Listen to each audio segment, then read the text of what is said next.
This is the Paltalk News Network. The views expressed are solely those of the speaker and not necessarily those of Paltalk.com, AVM Software, or its advertisers.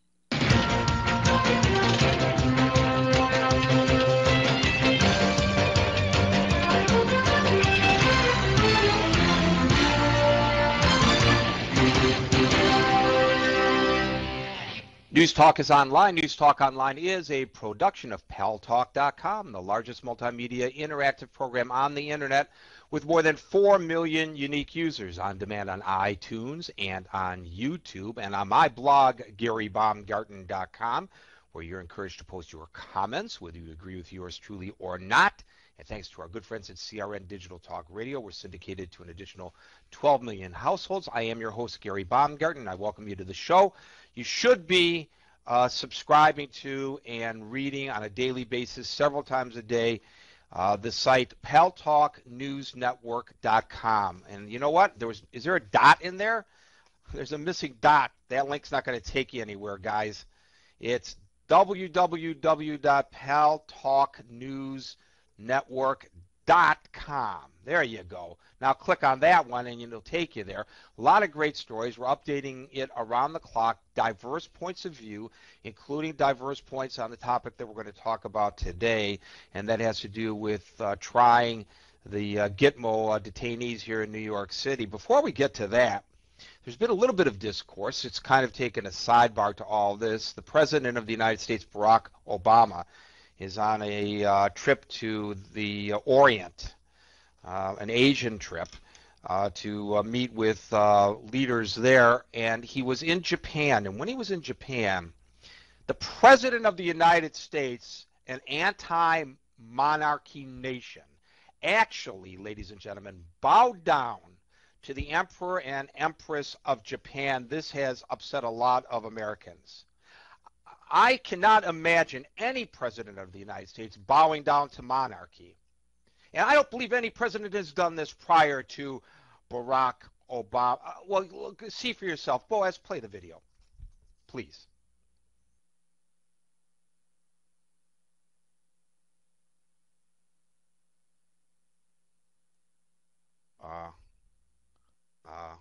Wait a minute here. What's going on here, Boaz? That's George Bush, and that's they're going to kiss each other now. Unbelievable. George W. Bush bowing to the King of Saudi Arabia and kissing him on the cheek. I just can't believe it. I thought the only president to turn his back on the Constitution was Obama. Play Obama. Let's be fair about this. Play the Obama cut now, please. This was a meeting rich in symbolism. A new, young American president connecting with Japan's centuries-old traditional values. A rare audience with the emperor and empress. But President Obama is also equally keen to show America's engagement with New Asia, the world's fastest-growing region, no longer to be overlooked by this self-styled Pacific president, born in Hawaii, brought up in Indonesia. Okay, there you go. Two presidents, two members of royalty, two bows. Now, there are those who say he wasn't really bowing to the king of Saudi Arabia. He was kind of bowing to have the medal put over his neck. But he did kiss him on the cheek. It's protocol, ladies and gentlemen. That's what it's called. It's protocol. That's all it is, nothing more and nothing less. But I know it really upsets a lot of people that he did it. Heavens to Murgatroyd. Okay, that being said, and I'm sure I'm going to hear about this, aren't I?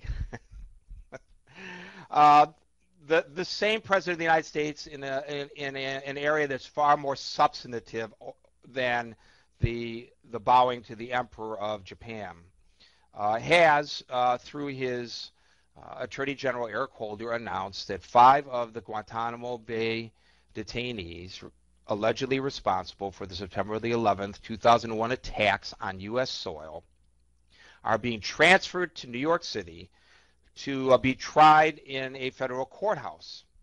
And there are those who are opposed to this on a number of grounds. Now, I wrote a piece at the paltalknewsnetwork.com site, which suggests that everybody is trying to politicize this. And while there may be good arguments on both sides of the issue, I don't like the politicizing. I don't like Rudy Giuliani saying that this returns the United States to pre-9/11 mentality and puts New York in great jeopardy, when in fact Giuliani himself testified in Alexandria, Virginia, in the case against the shoe bomber, after which he said that was a great trial, justice was served, this was the way to do it. That was when George Bush was president, Rudy Giuliani a Republican, George Bush a Republican.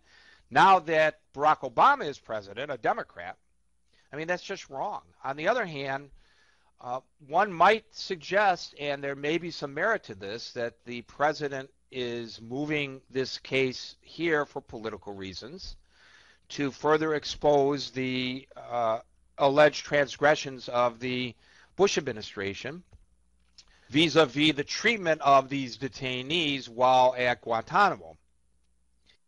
And then, of course, you have the jihadists who are going to politicize anything that happens in an open court of law to their advantage to fester and foster greater hatred for Americans around the world.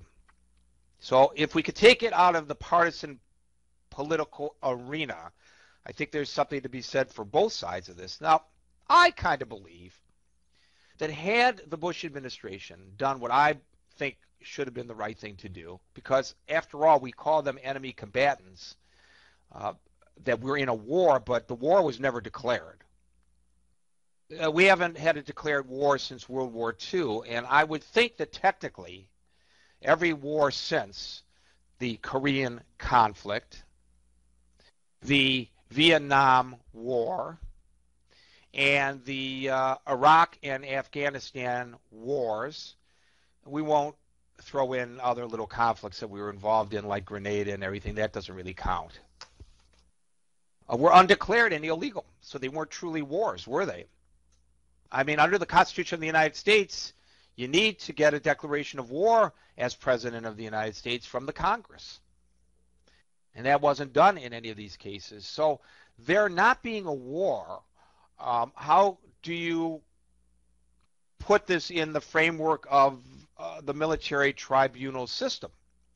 In my opinion, and I know there are those who would disagree, but in my opinion, warrants should have been issued for the arrest. They should have been indicted. Warrants should have been issued for the arrest of these individuals. They should have been arrested, and they should have been extradited to the United States, put in the criminal justice system, and tried summarily. Not 8 years. Now, by the way, the administration is saying, well, we have to do this because they've been languishing there for 8 years, and there has been no trial, and this is unfair to both